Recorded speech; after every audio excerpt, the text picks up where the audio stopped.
नमस्कार दोस्तों, स्वागत है आपका अपना यूट्यूब चैनल टुडे एग्जाम पर। दोस्तों आज है 5 सितंबर 2022 और आज आरआरबी ग्रुप डी की एग्जाम थी और प्रथम पाली की एग्जाम समाप्त हो चुकी है।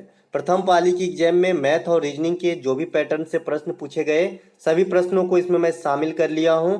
दोस्तों जैसा कि आप जानते हैं कि पहले ही मैं आपको रोजाना एक मैथ की वीडियो प्रोवाइड कराता हूं। मेरी ये कोशिश है कि एग्जाम के अंदर जो भी पैटर्न ट्रेंड में है उस पैटर्न से आप वंचित न रह जाए और आपको ऐसा न लगे एग्जाम हॉल के अंदर कि मैंने ये कभी देखा ही नहीं है, और आप एग्जाम हॉल के अंदर अंडर टाइम सॉल्व कर सके, इसलिए मैं ट्रिक विधि का इस्तेमाल करता हूं। अगर आपको लगे कि ये ट्रिक अच्छा है तो आप अपने रोजाना मैथ के स्टडी में अपना सकते हैं। चलिए दोस्तों शुरू करते हैं।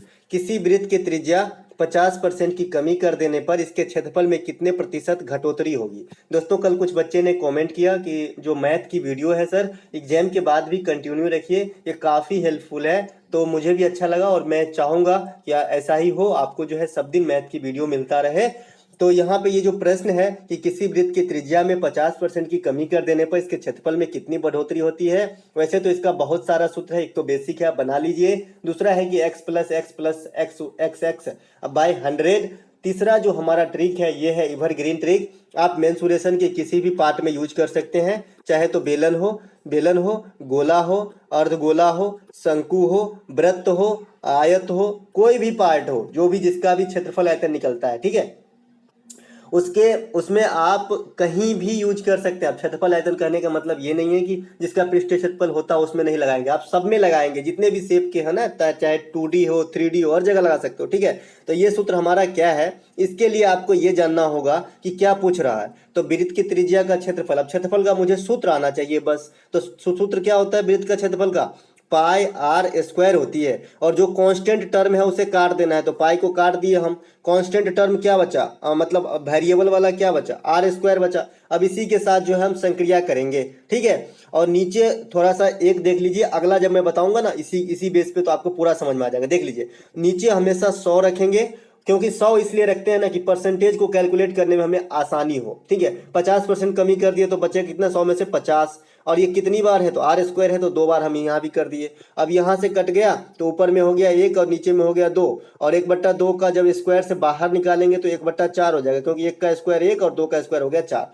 अब आप मान लीजिए कि 4 था और 1 हो गया, 4 था और 1 हो गया, लेकिन ये परसेंटेज नहीं है और ओरिजिनल भी नहीं है। तो मैं ओरिजिनल निकालता हूँ, 4 था और 1 हो गया, मतलब कितना घट गया, 3 घट गया। 3 गुने 100 घटी गुने 100 बट्टा ओरिजिनल, तो मतलब जितना था तो 4 था, 4 से मैं काट दिया, 25 तिहाई के 75% की घटोतरी हो जाएगी। एक दूसरा शेप ले लेते हैं फिर आपको ज्यादा समझ में आएगा, ठीक है। मान लीजिए ये बेलन है मान लीजिए, और इसकी रेडियस हमें दे दिया है 7 सेंटीमीटर और हाइट जो है मान लीजिए 20 सेंटीमीटर दे दिया है, ठीक है।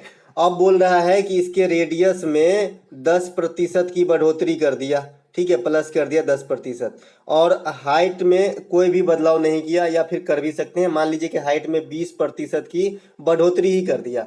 अब एक बार आप सीख लिए ना तो कभी नहीं भूलेंगे, और जितने भी मतलब 2D चाहे 3D जितने भी फिगर वाले क्वेश्चन आते हैं मेंसुरेशन वगैरह में, सबको आप इसी में इजी वे में ट्रिक कर सकते, मतलब बना सकते हैं, ठीक है। तो यहाँ पे अब पहले बेलन की आयतन में अगर मुझसे कोई पूछा जाए कि क्या चेंजेस आएंगे, तो आयतन की सूत्र आना चाहिए। बेलन की आयतन होती है पाई आर स्क्वायर एच, ठीक है। कांस्टेंट टर्म को काट देना है, पाई को मैंने काट दिया, ठीक है। अब मेरे पास आर स्क्वायर एच बचा है, आर के संक्रिया में क्या कर रहा है, 10% की बढ़ोतरी कर रहा है। मैंने कहा नीचे हमेशा 100 लिखो, ऊपर 110 हो जाएगा, क्योंकि 10% की बढ़ोतरी कर रहा है, और आर स्क्वायर है तो इसके ऊपर भी एक स्क्वायर, ठीक है, क्योंकि ये अगर सिंगल आर होता तो मैं कुछ नहीं करता, अगर स्क्वायर है तो स्क्वायर कर दिया।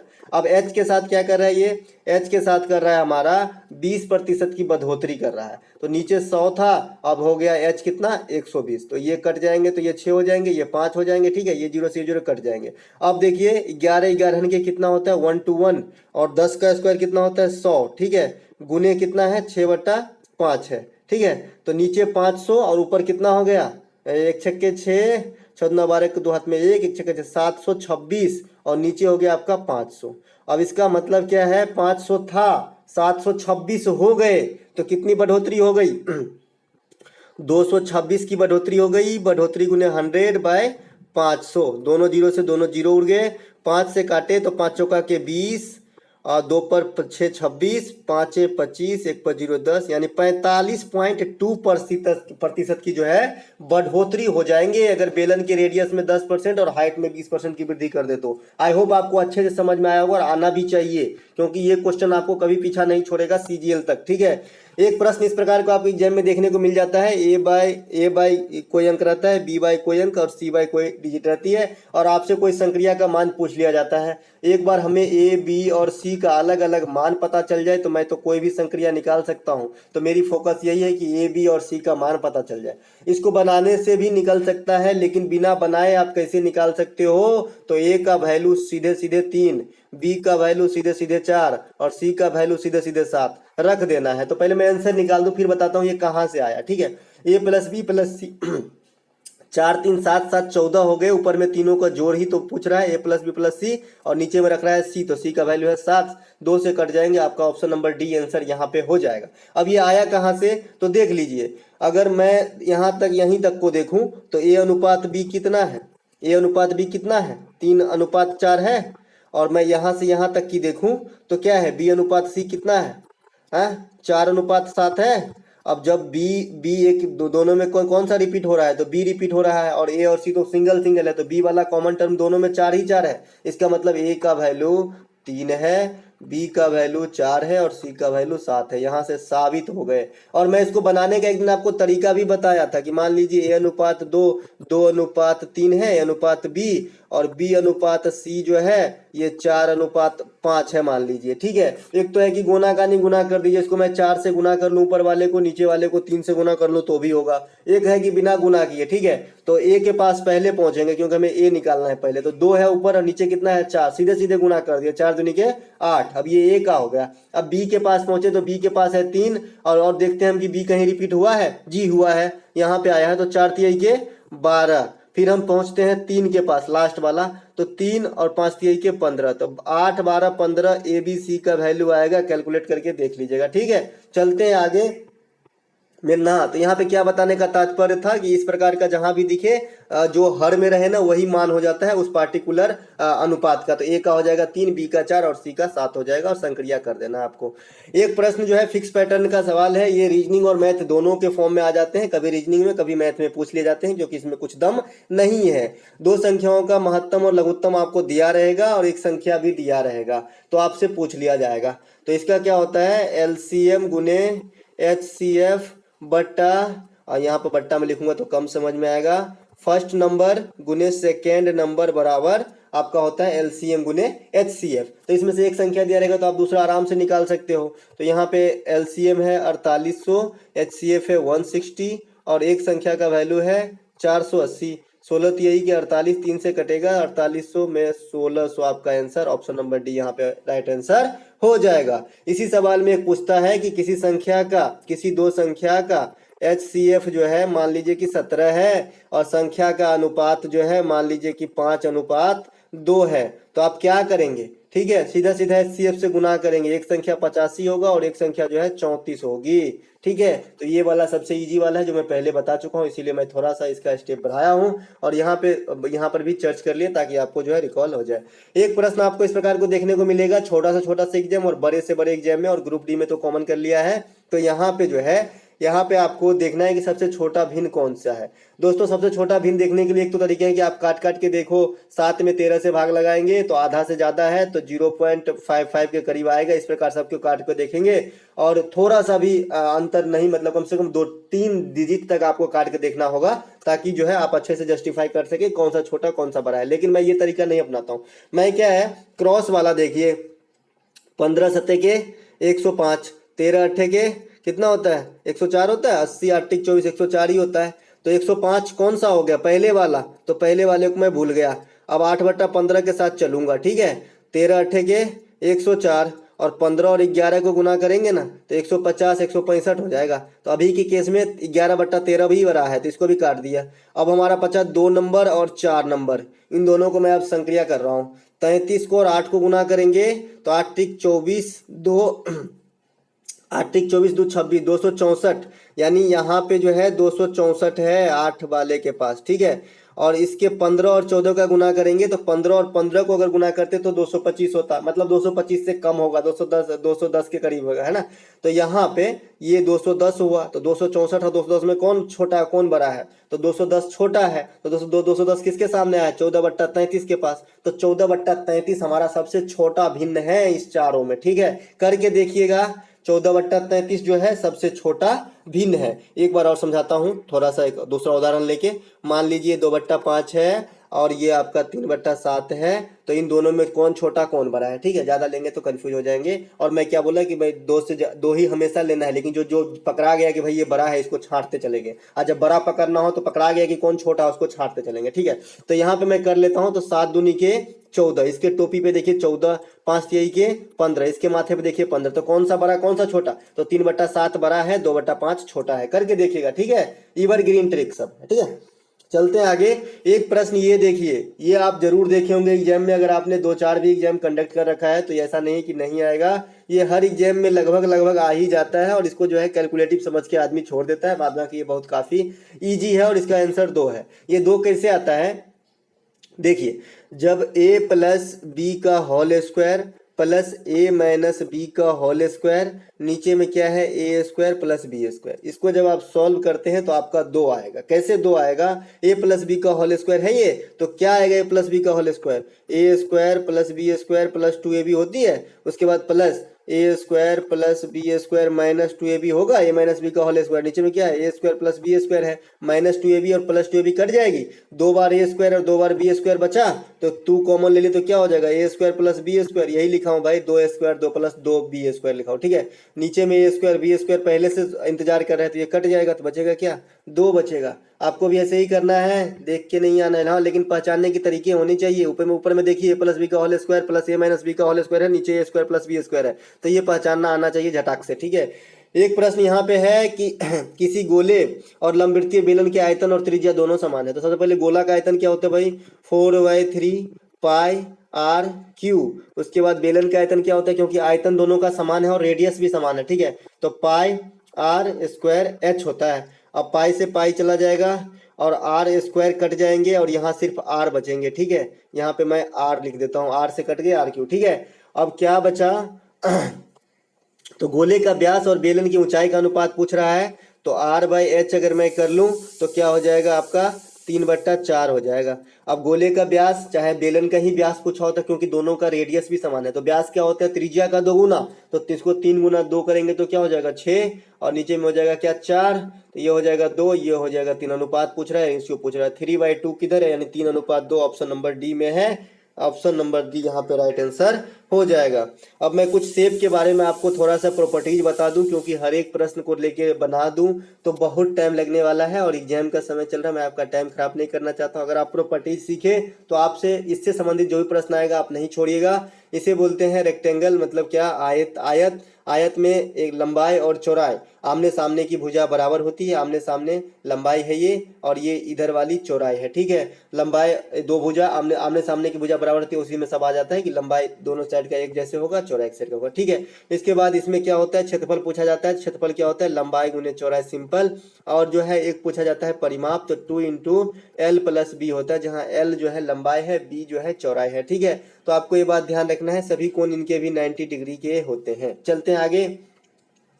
एक है यहाँ पे वर्ग। वर्ग की सभी भुजा आपस में बराबर होती है, सभी भुजा जो है आपस में बराबर होती है, सभी कोण जो है आपका 90 डिग्री का होता है, ठीक है। उसके बाद वर्ग का जो है क्षेत्रफल क्या होता है, a² होता है। वर्ग का परिमाप 4 गुने भुजा होता है। वर्ग का विकर्ण √2 गुने a होता है, ठीक है। अब मैं इससे रिलेटेड एक प्रश्न बताऊंगा जो काफी ट्रेंड में घूम रहा है कि वर्ग के अंदर सर्किल को डाल दिया जा रहा है, ठीक है। उससे पहले भी मैं बता चुका हूं, ये है समांतर चतुर्भुज, जिसके आमने सामने की भुजा समांतर होती है, ठीक है। और इसमें एक ही आता है कि समांतर चतुर्भुज का आपका जो है क्षेत्रफल क्या होता है, तो समांतर चतुर्भुज का क्षेत्रफल जो है आधार गुने ऊंचाई होता है, आधार गुने ऊंचाई, इसे ही बेस इंटू हाइट लिख लेते हैं, तो समांतर चतुर्भुज का क्षेत्रफल हो जाता है। अब आधार गुने हाइट क्या होता होगा इसमें, तो यहाँ से यहाँ देखिए न्यूनतम दूरी, ये कोने से यहाँ तक, तो ये आपका हो गया हाइट, और कि जो जिसके एवज में लिए इसका आधार, तो आपका जो है आधार गुने हाइट इसका आंसर हो जाता है क्षेत्रफल के केस में। अभी तक नहीं आया है ग्रुप डी में, आप इस पे ध्यान नहीं लगाइएगा अगर ग्रुप डी का एग्जाम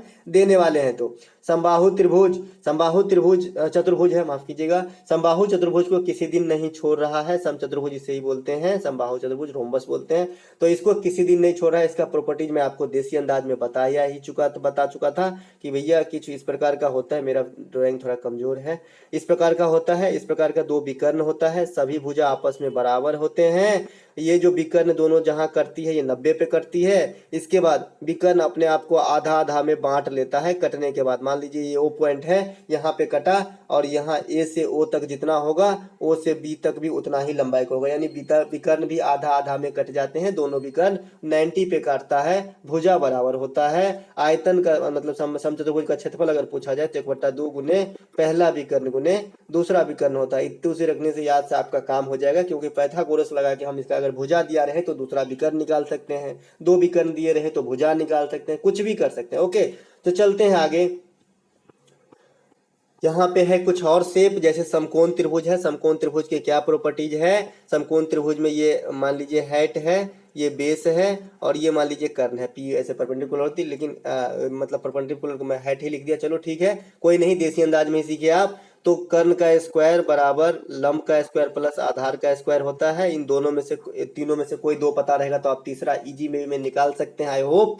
इसे पैथागोरस प्रमेय बोलते हैं। इसके बाद ठीक है, इसके बाद ये कोण 90 की होती है। इसके बाद अगर इसके अंदर कोई सर्किल बना दिया जाए और इस सर्किल का आपको क्षेत्रफल पूछा जाए, तो इस सर्किल का जो रेडियस होगा ना, ये क्या होता है, आधार प्लस लंब माइनस कर्ण बटा 2। ठीक है, इसमें आपको रख देना है। अगर मान लीजिए इसी त्रिभुज में ये 3 है, ये 4 है, ये 5 है, ये ट्रिपलेट है, अगर मान लीजिए कि इसी में आपका इंटरनल जो सर्किल है इसकी हमें क्षेत्रफल पूछ दिया गया, ठीक है, तो इसका क्षेत्रफल जब भी हमें से पूछा जाएगा तो 4 3 7, 3 + 4 में से 5 गया बट्टा 2, 4 3 7 में से 5 गया 2, 2/2, मतलब इसकी इंटरनल रेडियस जो है 1 है, यानी पाई आर स्क्वायर, पाई गुने 1 स्क्वायर, पाई हो जाएगा इसका इंटरनल वृत्त का क्षेत्रफल, अगर 3 4 5 भुजा है तो। अगर एक्सटर्नल वृत्त पूछ दिया जाए तो सब चीज है भैया, अगर एक्सटर्नल पूछ दिया जाए तो कर्ण का आधा जो है ना k/2 आपका r के बराबर होगी, रेडियस के बराबर होगी, इससे आप क्षेत्रफल आराम से निकाल सकते हो क्योंकि रेडियस पता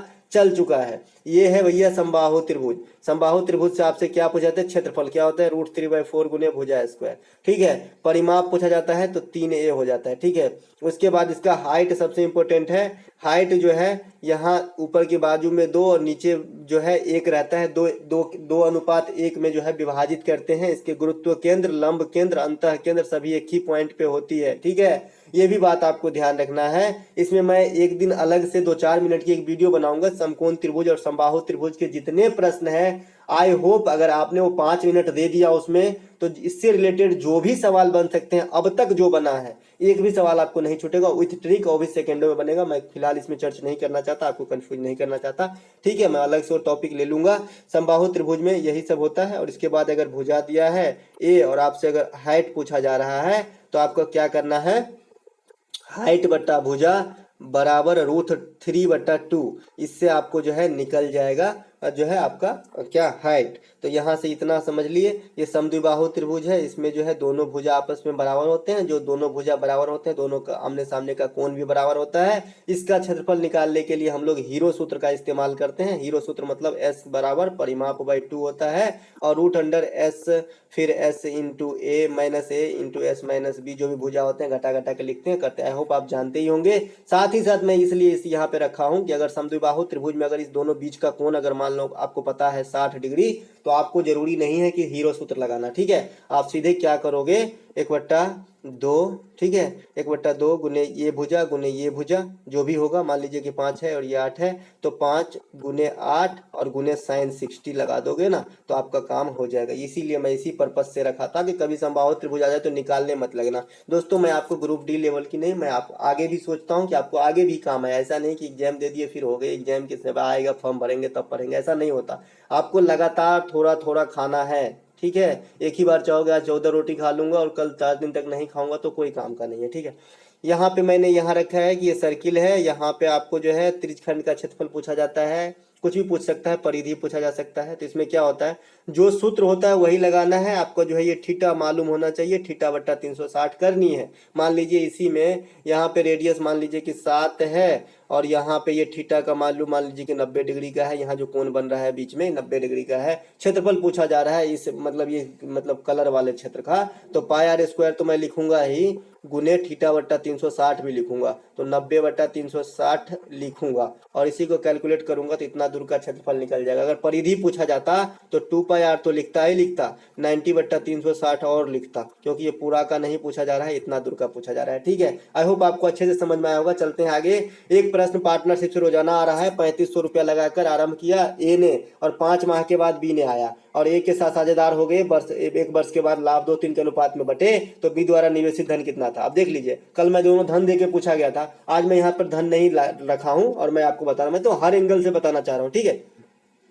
तो ए जो है 3500 रुपया लगाया है, बी का धन मुझे पता ही नहीं है, ठीक है। अब ए जो है 12 महीना तक रहा है व्यापार में, ठीक है, और बी 5 महीने के बाद आया है, मतलब 7 महीने के बाद 7 महीना तक रहा है व्यापार में, और धन जो बटा है 2:3 में बटे हैं। अब 2 का वैल्यू कितना हो गया, 35 गुने 12 कर लीजिए, सब में ऑप्शन में 0 0 है, राइट, कोई बात नहीं, तो मैं ये दोनों जीरो काट देता हूं और मैं समझ लूंगा कि जो आएगा उसको 100 से गुना कर दूंगा, ठीक है। तो 35 गुने 12 अगर कर लें तो 35 दाहिन के 350 और 35 दुना के 70 यानी 420 होंगे, ठीक है। 350 और 70 420 ही होता है ना, ठीक है, 420। अब 420 का वैल्यू है 2, है ना, 420 का वैल्यू है 2, तो कितना हो जा रहा होगा 210, 210 ही होगा ना। 420 का आधा कितना होता है 210, मतलब 1 यूनिट की वैल्यू 210, तो हमें 3 यूनिट की वैल्यू कितना चाहिए 330, 600 210 तो 630 चाहिए, ठीक है,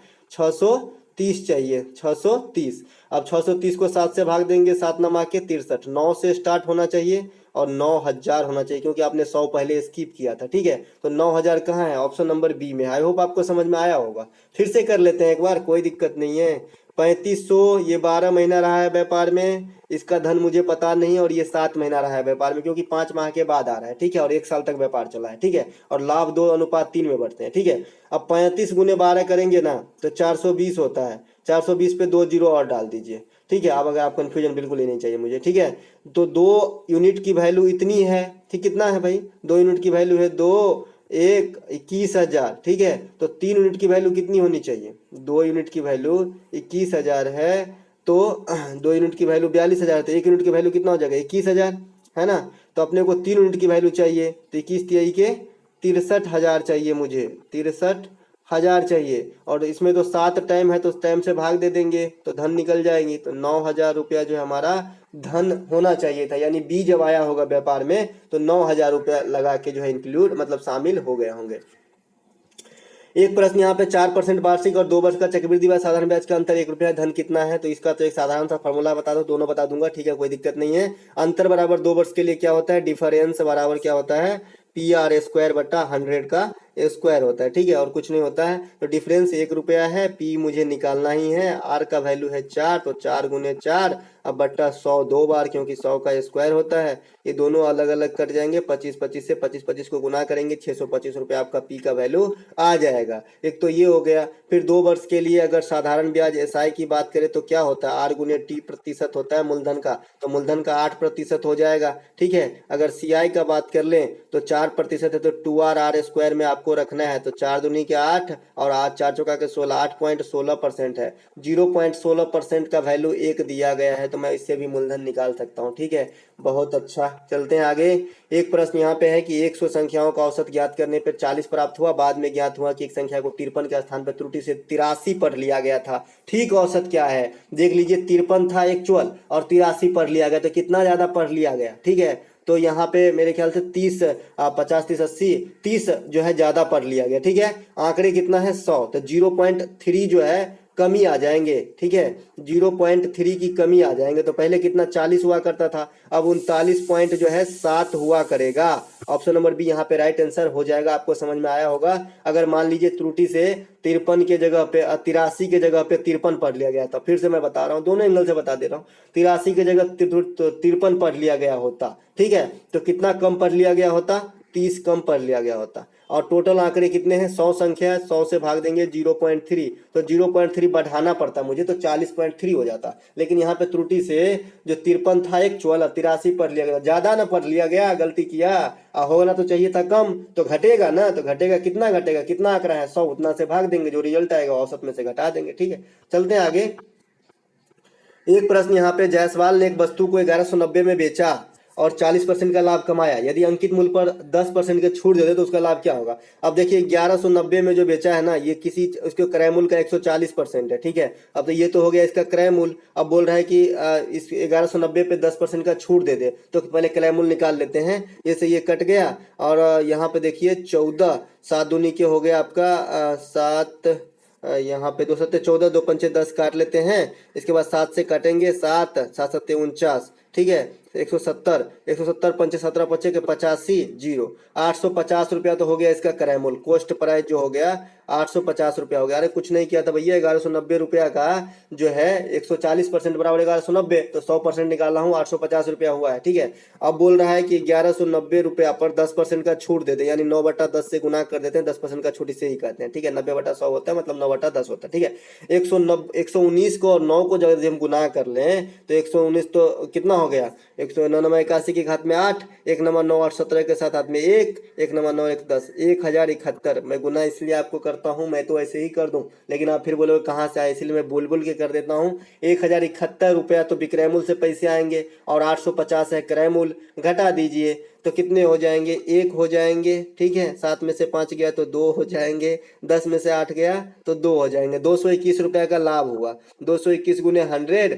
बट्टा 850, 50 से काट लेते हैं, 50 दूनी के, और 50 से काटेंगे तो 50, ठीक है। और इसका कितना बचा 35, 35 पे 0 कितना 350, 350 का मतलब कितना 7, ठीक है। तो 17 से कटेगा, ठीक है।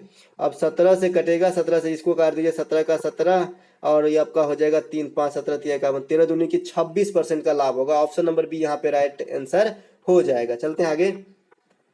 अगला एक प्रश्न है कि श्रेया ने अपने परिवार के साथ कानपुर से उन्नाव, 2 जगह रहेंगे ए और बी, यहाँ कानपुर उन्नाव है क्योंकि यूपी के जो है ज्यादा बच्चे अभी एग्जाम दे रहे हैं, तो यहाँ पे यूपी वाला ही रखा गया।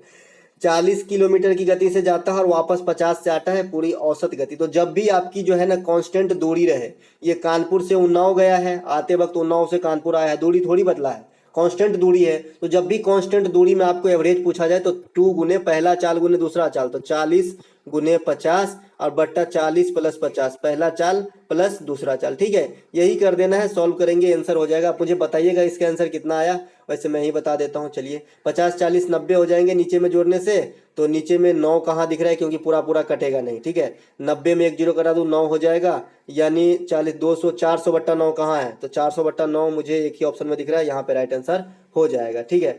चलते हैं आगे। हाँ एक चीज और, यहाँ पे तो दूरी कांस्टेंट था, जब समय कांस्टेंट होगा ना तो आपको क्या करना है, इससे भी इजी है, x + y/2 कर देना है कि 4 घंटा तक मैं इतने स्पीड से गया और 4 घंटा तक मैं इतने स्पीड से गया, ठीक है। 4 घंटा तक मैं 40 के स्पीड से चला, फिर 4 घंटे तक मैं 50 के स्पीड से चला, तो मेरी औसत चाल, तो 40 + 50/2 मतलब 90/2, 45 हो जाएगा उसका औसत चाल। तो मैं क्या बताया, जब दूरी कांस्टेंट हो तो 2 इंटू पहला चाल गुने दूसरा चाल बट्टा पहला चाल प्लस दूसरा चाल। अगर समय कांस्टेंट हो तो दोनों को जोड़ देना है, दोनों चाल को 2 से भाग देना है आपको, लेकिन परखना होगा कि कांस्टेंट क्या है।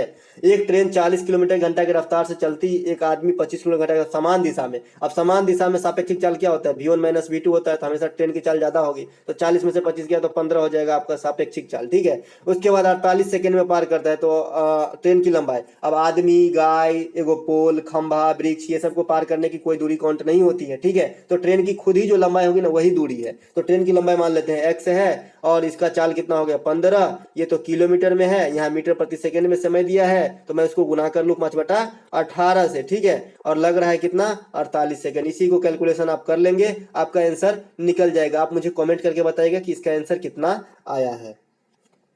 चलिए दोस्तों, मिलते हैं जीके जीएस के एनालिसिस वाले वीडियो के साथ। अगर अच्छा लगा हो तो लाइक कर लीजिएगा, साथ ही साथ नियमित आप फॉलो करते रहिए एक बेहतर रिजल्ट के लिए।